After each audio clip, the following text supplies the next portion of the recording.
Hey, what's up, you guys, and welcome back to another episode of Seeking Spirits. So, what are we doing today?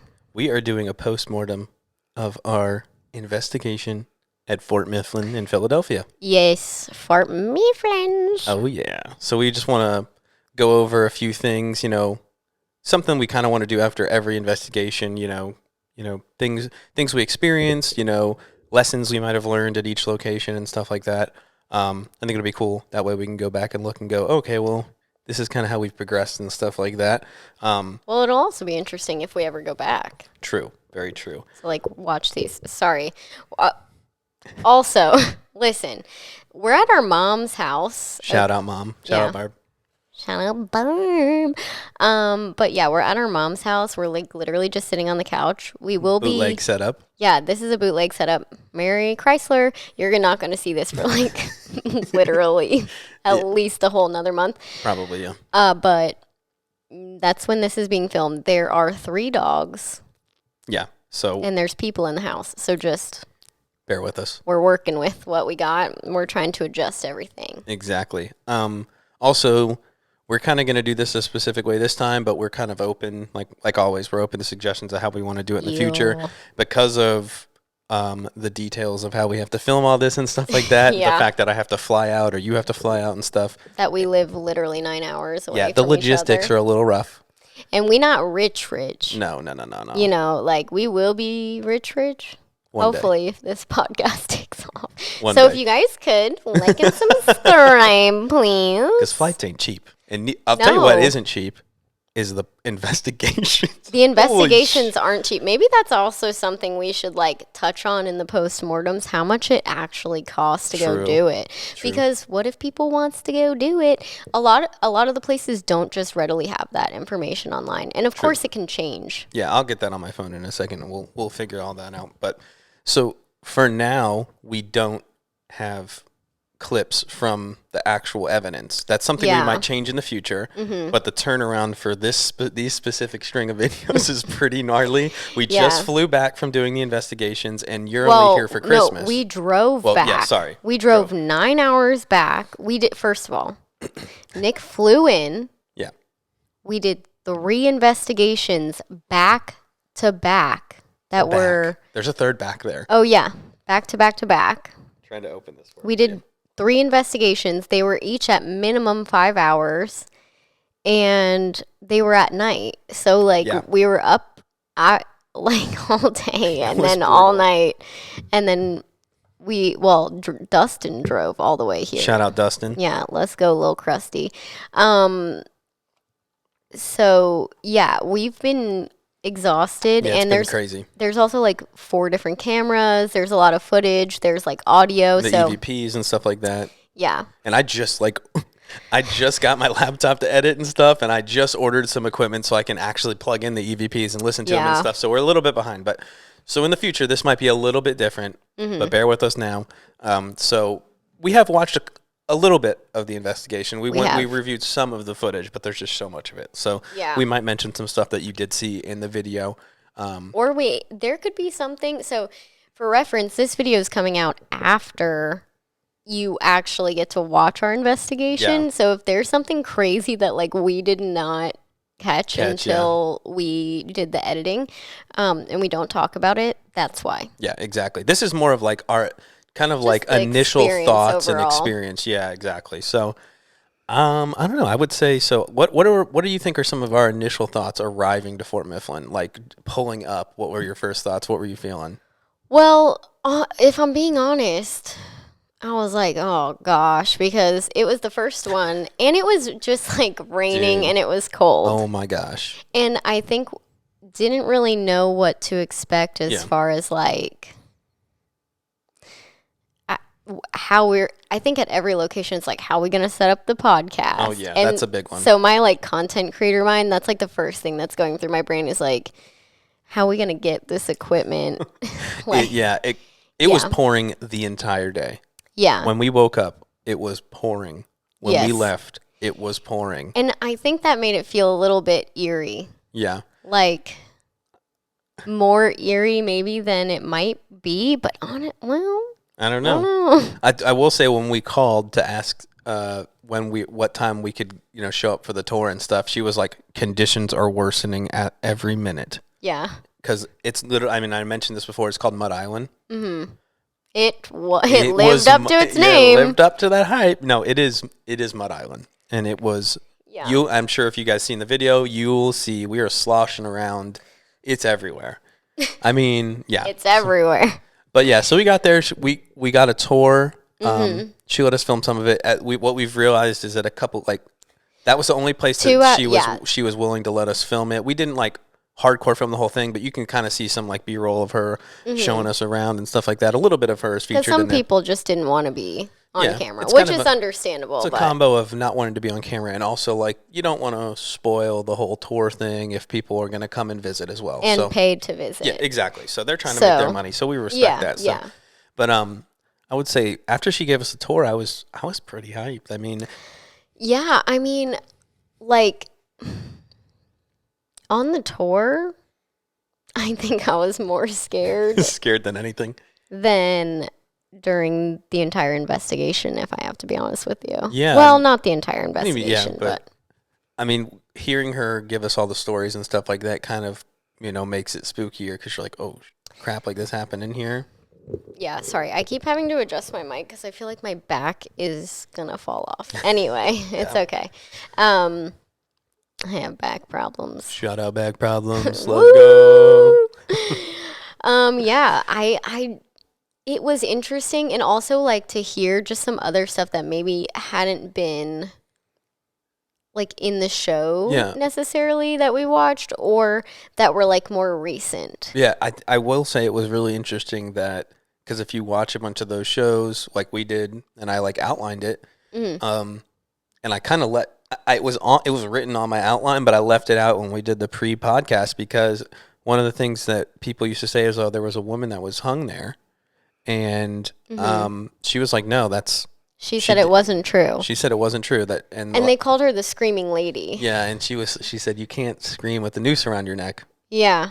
So I was like, oh, that kind of makes sense. Yeah. But she was like, yeah, that she did not hang herself from there. Like, we don't think that happened. And that was on the show, so she kind of wanted to correct the record. And that was a few different places. And also, if our lighting is changing, I'm sorry that those are windows. Yeah, literally windows behind us. So. Like we're well, bootleg. They might not know. Yeah, you might not be able to see because it's blinding light, but yeah. So that was interesting because it kind of changed my perspective. Like, oh, she was like correcting us on a couple of things. Like that's not. She was like, I didn't want them to put that in there, and they ended up putting it in. Yeah. I'm sure, like, the producers and stuff on those shows don't really... Like, the actual paranormal investigators probably don't have much of a say either, you know what I mean? It's probably, like, the producers on the show. Well, because they have to... Yeah, make it sound hype. Yeah.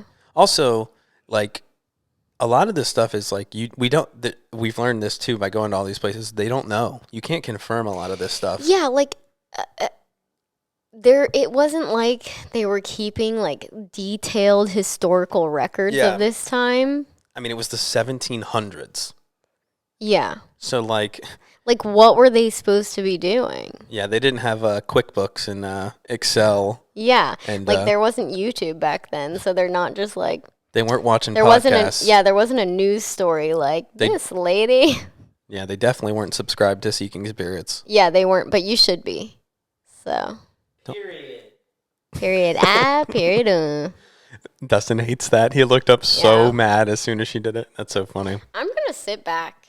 Dude, sit back, relax. Yeah. Enjoy the podcast. Yeah, why not? All right, so we've repositioned a little bit, got a little comfortable because this is breaking our back. So the spines were not well. So you know what? This is Christmas vacation. Yeah. Also, probably next time we do this, we'll probably have Dad's office cleaned out, and we'll have like a whole setup. Yeah, we do need to clean out our dad's office. Yikes! Awkward. That's Oliver. Yeah, that's the little chihuahuas. Yeah, don't mind him. He's a dick. Okay. But anyway, so yeah, next time it might be a little bit different. Well, for post-mortem podcasts out, it might be a little different. We're gonna try and get all three done today because, like we said, logistics. But anyway, so what would you say I mean, I know this is an obvious one, but some of the challenges we face there.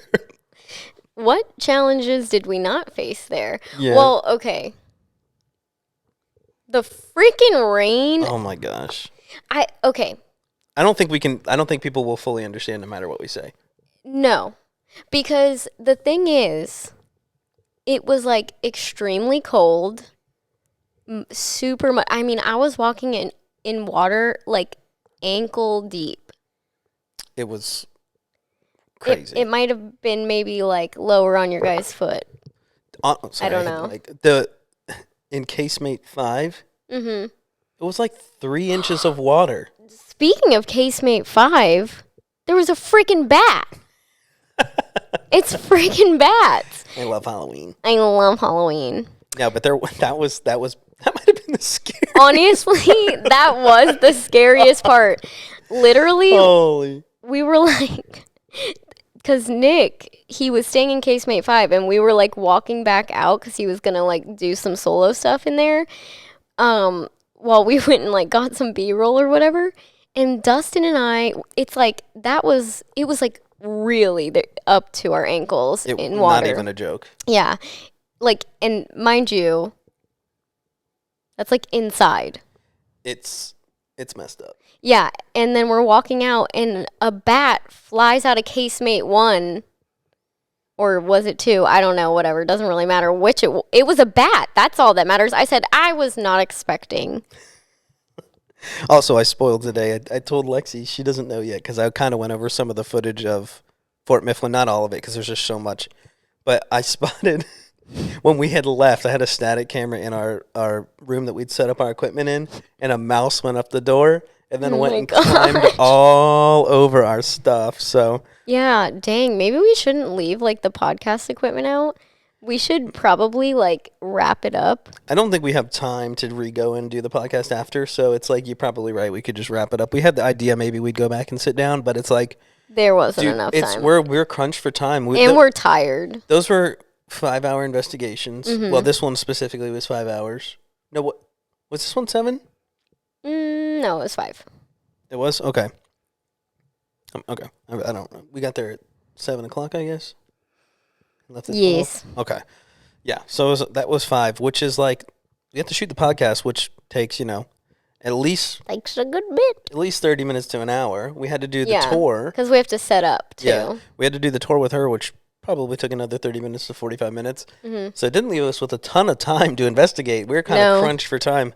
But yeah, that's one of the challenges we faced actually was time crunch. So I guess what we can learn from that is like we gotta in the future figure out how to maximize our time with those things. It's tough. Yeah. Honestly, it would have been a lot easier if we could like, I don't know. Well, we kind of figured that out at the second place though, because Dustin started really like setting up while we took the tour. Yeah.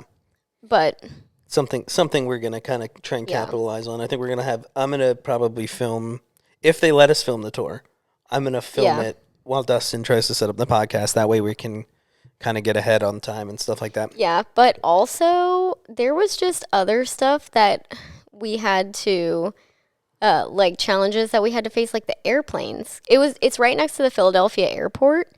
And so between the rain and... Oh my gosh.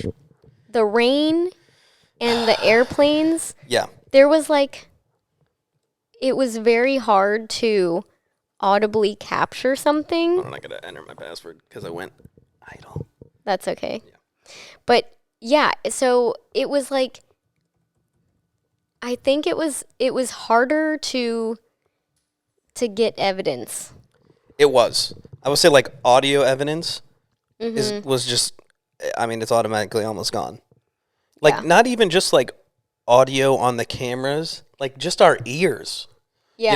We're listening for, bangs or like movement or anything like that, and it's just pouring down rain. Yeah. And it's like you can hear it against the window, you can hear the wind, and it's like everything was just kind of like a constant struggle. Yeah. And then we're just like annoyed, cold. Yeah. Honestly, I would say, I don't know. It was tough. Nick broke the umbrellas. Dude, don't even. I broke 3 umbrellas somehow. 2. I don't know. Whatever. 2 umbrellas. Look, they didn't function like normal umbrellas. They literally did. No, You're didn't. just old. Look, keep talking smack. I will for the rest of our lives. Anyway. Okay, so all right, when we got there, what do you think? Obviously, first of all, just to wrap up the challenges, obviously the biggest challenge was the water. Yeah. The mud and immediately. the water, Mud Island, super. My poor toes. Yeah, that was not fun. That part. Yeah, I hated it. So, honestly, I hated it. That kind of sucked. But other than that, they did have heating in 2 of the rooms, though, which shout out to them for that because that was lovely. Sure, that was actually chef's good. kiss. Exactly. So after we've been on the tour and all that stuff, what do you think was probably the spot that you were the most scared of before we investigated? Oh, casemate 11. I agree. Casemate 11. You walk in and you feel it. And I have edited this part of the video. The intro to this investigation, you'll see she talks about it some. She warns us. Yeah, she warned us before we went down there. She's like, some people will feel like almost like an oppressive feeling down there. Like you can get a physical reaction. She said you can have a physical response from going down there. So that kind of spooked us a little bit. Yeah. So that was definitely the spot for me too, I would say, before we went in. Yeah. So after experiencing the investigation, was that still the spookiest spot, you think? I think it had the heaviest energy. For sure. So I'm going to go with yes, but it wasn't the thing that scared me the most. That was the bat. I felt like the spot. So yeah, that's okay. Yeah. So that was definitely, I would agree. Mm-hmm. You could feel the energy was heavier down there. It was definitely the creepiest room. That's 100%. Yeah. I mean, also, what it was used for at some point was solitary confinement. So I think just knowing that and feeling the energy of anybody who had to be in solitary confinement is it's rough. Yeah. Obviously it's going to be a lot. I'm trying to find the word to describe it, but you can just, it's like a thickness. Yeah, you could feel it. Yeah. I mean, even if it's not like an intelligent haunting there, if it's like a residual thing, just their energy of being stuck in there that's heavy. Yeah. And there's these little, it's just creepy. With the little windows. Yeah, why were those out of the in cinder there? block, and it's I don't know, maybe they were probably barred off, and they could go in there and feed them or something through those. Oh, true, because there was a little hallway behind. Yeah, a tiny one, which was we so probably small. Should have gone in there. I mean, I kind of popped my head around the corner, but dude, it's you have to duck down and go down, and it was dripping wet everywhere. Yeah, the ceilings of most of the places were dripping, except the rooms that had heat. Yeah. So it was crazy, but that was definitely the spookiest room. So yeah, what would you say was your most memorable moment? It doesn't even have to be the scariest, but just the most. What are you going to remember specifically from this spot, as a moment in time? Well, aside from the bat, bat doesn't count. Yeah, bat doesn't count. Aside from the bat, I would say when we heard that drumming noise. That was pretty cool.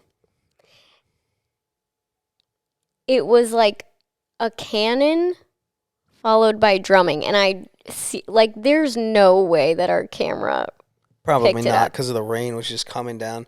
We did hear some weird drumming. Hopefully I can get it on the main camera, but it's just pouring down rain. Yeah. Even the audio I went over last night, it's just you can just hear it all the time. So shout out to anyone who sits through that video because it might put you to sleep. It's rain sounds. Which just sucks because it's our first video. Yeah, but It is what it is. It is, so.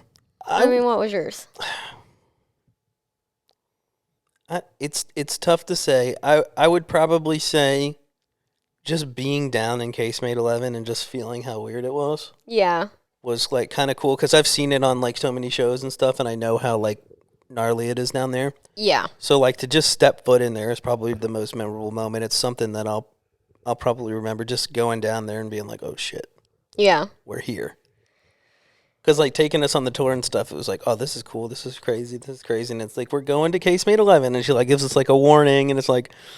Yeah, when she's like, if you need to leave, get out. So that was definitely probably my most memorable moment, was just going down there and being in it. So, yeah. But what would you say... Because this is all about our journey as paranormal investigators. So what would you say you've learned from this investigation?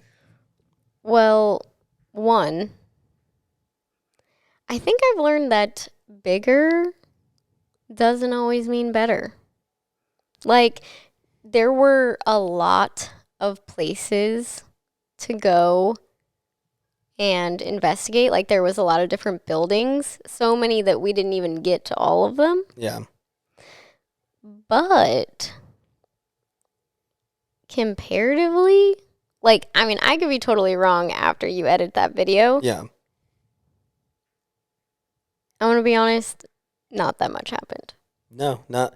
I mean, like you said, we could still get some stuff on, like, audio, and might be tough because of the planes and rain. We might see something on our cameras that we didn't see with our own eyes. But we had no, like crazy experiences. We had like one or two things, but it was like going back to the challenges. It was like like we had the part with the door. It's like, it was crazy and it scared the shit out of us. But at the same time, it's like we couldn't hammer down whether it was the wind or not, because it was just happening so much. Yeah. But or even if it could have been both. Like, it could have been the wind, but then, like, the one time it, like, really slammed, it's like I don't something think took it a hold was of the wind, but I don't know either, and I can't wait to go back. You literally stood in there. I did, and I didn't feel a draft in there. There was just the tiniest crack in the door, but I mean, I don't know.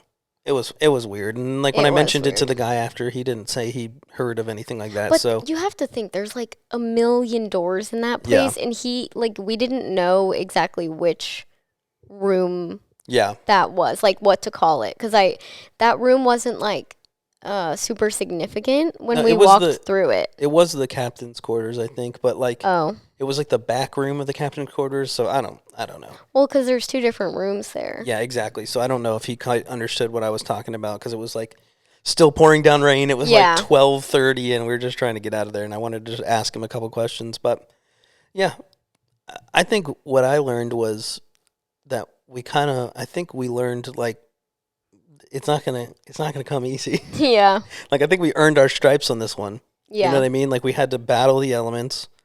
We had to, kind of make do with what we had, because you couldn't do the audio, couldn't do any of this stuff. And and we had to kind of like battle equipment too, because your like night vision camera. Yeah, my night vision camera kept dying. Yeah, so my night vision on the third episode, you're gonna get significantly more full spectrum camera, because we kind of figured out a way to rig it up.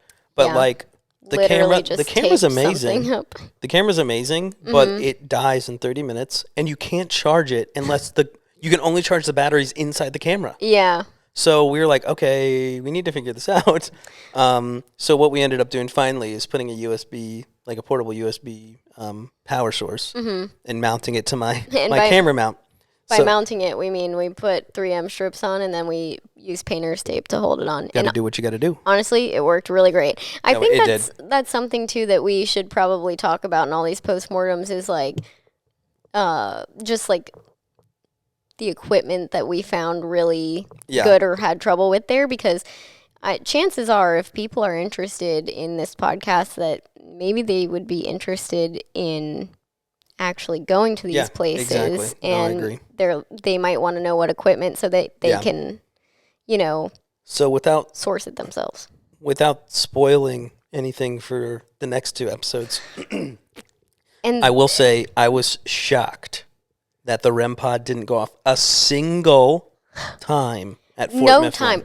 Although we didn't have the sensitivity turned up. Not that I think... Maybe that helps a little, but still. Yeah. But we did have, now that I'm thinking about it, Nick, we did have cat balls go off where the door was in Fort Mifflin. Oh, okay. We'll have to go back. I'm almost certain we had a cat ball go off in that room. Honestly, that was the most memorable room. I didn't feel necessarily like weird in there, but I was like, what is going on with this door? It was creepy with, trying to figure out what was happening. Yeah. But yeah, so because after watching a bunch of ghost shows and stuff like that, and like the REM pod's like a really good piece of equipment. I love it. Yeah. But I was shocked. I thought it was going to go off at least once because there's definitely spirits there. Oh, for sure. I honestly think, we were a little like just miserable after we left, honestly, if we're being honest. And that has nothing to do with like Fort Mifflin. Yeah. It was that, well, first of all, it was our first one. We were all super tired. Yeah. And we were just like cold and wet. Yeah. A little disappointed too because we wanted to have like a crazy experience. And, they say like one of the theories like we talked about is like water is like a conduit. Mm-hmm. But we were almost wondering if it was like too much water. Yeah, we were like, is it just like drowning all of this out? Because really, I mean, oh, was that Penelope? Yes, my dog is snoring. So if you hear like a random noise in the back, that's what it is. But just let her live her life, okay? Yeah, she's doing her thing. Yeah. Shout out Penelope. Yeah, we love P. Diddy Combs. But yeah, I feel like it kind of like washed everything away. Yeah. Because think about also, I mean, this is just like a theory. Mm-hmm. Think about how much more energy it would take a spirit to make something loud enough so that we could hear it. To drown out the water. Over the water and over the plains. And yeah. And the wind too. The wind was howling. Yeah. So, yeah, I mean, I think that's probably part of it. I don't think that it wasn't that things weren't happening. I think that we couldn't hear it. Yeah. So, and we really, a lot of the time, could not see in front of our face. I know, it's wild. There could have been literally full-body apparitions walking from the casemates. We wouldn't have been able to see. We could see 3 feet in front of us, and we were having to navigate on the floor because there was, like, different sized puddles and, like, holes. Yeah, and like, there's, like, the terrain, but also we're, like, trying to, like, cover the cameras and keep the equipment safe because, like, this stuff's not cheap. No. And I also use it, like, for my YouTube channel. Exactly. Which is, like, my whole job. So I'm like, we cannot, like... Yeah, we can't mess this up. Mess it up. So we're just like... Dude, our freaking umbrellas were, like, flipping upside down. Yeah, I'm going to make a new umbrella invention. I'm going to patent something. Do it. There's got to be a better way. Okay. So, to kind of, like, wrap it up. Yeah. We're going to give a spooky scale. Yeah. How many spookies? Yeah. On a scale 1 to 10 spookies. We're going to get Dustin in on this in a second, too, once we call him over and see what his spooky scale is. So we will all rate it individually. You want to go first? No, I want you to go first. Okay, so out of 10 spookies, I'm going to go ahead and say 4. Yeah. 4 out of 10. Now, I will caveat saying, if we ever in the future get the chance to go back there and we do it when it's not pissing down rain. I will not go back there if it's raining. We will reschedule. No, it's got to be like summer and like been sunny for 4 days in a row. Yeah. Like that might be one that will like when I'm up there doing other investigations, we're like last minute if we have an extra day, we'll just do it because like we know it's not raining. Yeah. Because otherwise I wouldn't want to do it again either in the rain. It's just too tough. So yeah, I'm going to go 4 out of 10. It might even be lower if it wasn't for Casemate 11. And also, like, if we go back, that could change. Yeah. Now, I'm not knocking Fort Mifflin at all either, by the way. Like, you guys should definitely go there. It's cool. Yeah, it's it really was. Cool. And, they were very knowledgeable. Oh, yeah. The 2 people that we met. Yeah. They were so sweet. Our tour guide was sick. She was so cool. Yeah. Showed us some really great, like, evidence. Yeah, some photo of the evidence photos and stuff, yeah. And I think that was really cool, too. Yeah. But, yeah, on the spooky scale... I would probably give it a 3. A 3? That's fair. And also, though... We want to be a little harsh, though, we too. We do. I think that if it wasn't raining, my score would go up. Me too. I'm saying this also in hindsight. If you would have asked me this directly before we went to anywhere else, I probably would have said, like, a 5. Yeah, I might have been a little higher too, maybe around a 5 as well. But we don't want to spoil anything, but yeah, definitely keep an eye out for the next investigation for sure. The next one's investigation really is... The third one's pretty good too. Yes. But the next one's probably spoiler our favorite so far, but we'll that's all we're gonna give you. We don't want to we don't want to spoil any of that. But so Dustin, you want to swing by and tell us what your spooky scale is? Yeah, you want to. Ladies and gentlemen, spooky scale from Cruston, 1. Only because of the room where the door kept on closing. Oh, wow. He was harsh. Also, if you're watching on YouTube, this is Oliver. Oliver! You're okay. good. You're good. He's cool. He's the star of the show. Oliver Twist. Would you like to... Hey, Ollie. No. No. Hey. Yeah. For everyone who can't hear, Dustin said if he agrees. If he would have asked immediately after, he probably would have gave it a 3. Yeah. But then once we went to other places, that kind of morphed it a little bit, I think. Yeah. Yeah, in the moment we were a little bit more tense, but yeah, I think our expectations might have been a little bit too high. Yeah, I think we shouldn't have any expectations. Yeah, Oliver is just really trying to get under the blanket in my lap. So good, stealing the show, amazing. Yeah, well, you know what, guys? All I gotta say is, the first one might not have been the best. Might not be the scariest. No, but we did learn a lot. We did. And we're excited to move on. Yeah, we still want your, when you guys watch that, comment down below there or in here, your tips, tricks of the trade. Or if you just see something we don't. Oh my gosh. Yeah. I feel like that's going to happen a lot, too. Because we also have really bad ADHD. Yeah.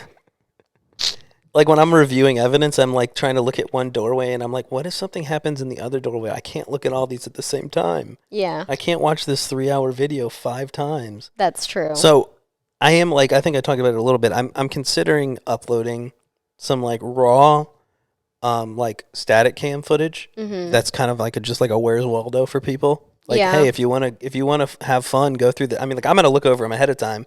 But like she said, squirrel brain ADD over here, we might miss some stuff. Yeah. So, and I know people kind of like that adventurous part of it. I bet you I'm going to make sure there's nothing in here. So let us know in the comments down below if you think that's a good idea. It might be something we do. But I think that pretty much wraps up the postmortem for Fort Mifflin. It does, but you're not going to want to miss next week's video. Oh, man. It's hype. Yeah. It's fun. It's a lot of fun. Well, I guess it won't be next week. It'll be the one after that. Next month's video. Well, we'll let you know where we're at in the next podcast, which should probably whatever. You guys get it. You're not going to want to miss the next investigation. Yeah. It's really, really good. Time frames are a little up in the air right now, but the next investigation will be sometime next month. Yes. You need to check it out. And make sure that you're watching and that you're subscribed. Oh, yeah. To here, but also because of the YouTube Shorts, we're going to be clipping that out. So if you want to get the tea, okay, and see all of those are going to be some really good clips because a lot happened there. So yeah, definitely check that out. And then make sure you're following us on TikTok, Instagram, Facebook, all the places. But I think that is it for us today, guys. What I do want to just say, okay, if you get the chance, give Fort Mifflin a try, though. Yes. I know we gave it lower on the spooky scale. I think it's probably a little underrated for us. If we went back, we'd have a good experience. So shout out to Fort Mifflin for hooking it up. We had a great time. Yes. If you get the chance, go over there. But yeah. Absolutely. Well, that's it for us today, guys, and we'll see you in the next one. Peace.